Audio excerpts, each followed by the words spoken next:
Hello class eighth. आज हम लोग नेक्स्ट क्वेश्चन करेंगे। हमारा नेक्स्ट क्वेश्चन है फर्स्ट का, how do books, newspaper and magazines reconstruct the history of the modern period in India.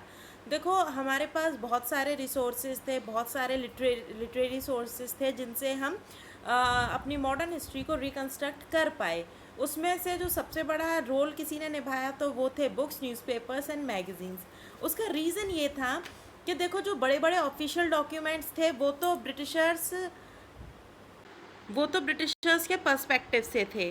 पर अगर हम बात करें कुछ बुक्स की, कुछ न्यूज़पेपर्स की, मैगजीन्स की, तो वो कहीं ना कहीं सोशल चीज़ों को भी रिफ्लेक्ट करते थे, क्योंकि कॉमन पीपल की एक्सेस में थी ये चीज़ें। वो लोग उन्हें प्रिंट भी करते थे और पढ़ते भी थे।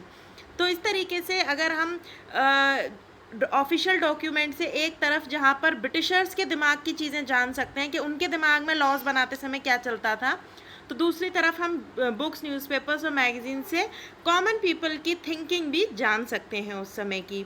तो देखिए ज़रा, developments in printing facilities led to mass production of books, newspapers and magazines in the modern period. देखो, जैसे ही इंडस्ट्रियल रेवोल्यूशन आया, प्रिंटिंग प्रेस का इंट्रोडक्शन हुआ मार्केट में, तो लोगों ने बुक्स, न्यूज़पेपर्स और मैगजीन्स में भी इंटरेस्ट लेना शुरू किया और एक बहुत बड़े स्तर पर प्रिंटिंग चालू हो गई। Historians use these resources to study the prevalent ideas, thoughts, and events of that period. However, these sources provide information only of the rich educated class and the British. शुरुआत में देखो, ये सिर्फ पैराग्राफ उतना ही दिया हुआ है जितना आपकी बुक में था, पर ये पूरा नहीं है। देखो, अगर हम बात करते हैं पूरी मॉडर्न हिस्ट्री की, तो उसमें बुक्स, न्यूज़पेपर्स और मैगजीन्स शुरुआती दौर में तो सिर्फ रिच और एजुकेटेड लोगों के ही एक्सेस में थी। वही लोग इन्हें लिखते थे और वही लोग उन्हें पढ़ते थे। पर ऐसा हमेशा नहीं हुआ। जब प्रिंटिंग प्रेस कॉमन लोगों के एक्सेस में आई थी, तो उसके बाद लोगों ने अपने थॉट भी लिखना शुरू किया था। लोग, कॉमन पीपल के थॉट भी आपको न्यूज़पेपर्स में मिलेंगे। जैसे कि हम बात करें केसरी न्यूज़पेपर, और भी बहुत सारे न्यूज़पेपर्स थे जो उस समय पे लोगों ने शुरू किए। बहुत सारी मैगजीन्स लिखी जाती थी अपने देश के ऊपर और इस चीज़ के ऊपर कि ब्रिटिशर्स कैसे अपने हमारे देश का एक्सप्लॉइटेशन कर रहे हैं। However, the lives of uneducated people, okay, ये इतना ही है। इसमें आप सिर्फ इतना ही लिखिए, इंडियंस थॉट तक, सिर्फ थॉट तक लिखेंगे आप, उसके बाद मत लिखिए। Okay, now our next question is the developments in Europe influence the modern period in India. देखिए, ये तो हमने लास्ट वीडियो में ही किया था कि किस तरीके से मॉडर्न पीरियड इन्फ्लुएंस हुआ यूरोप से। यूरोप में जितने भी डेवलपमेंट हुए उससे मॉडर्न पीरियड पर क्या अफेक्ट पड़ा।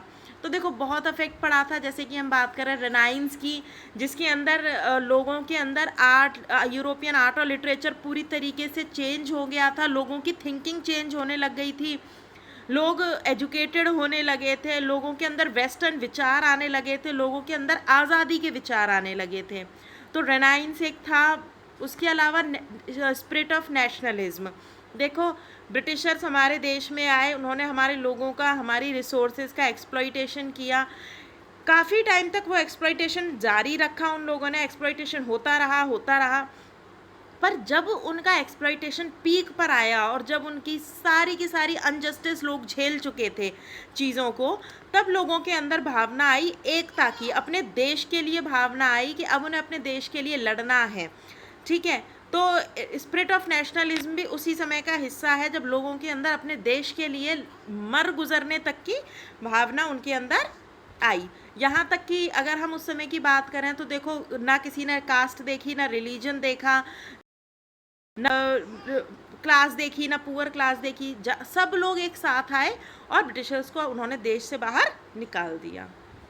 Modern Western idea thus influenced both the social reform movements and the freedom struggle in the 19th century.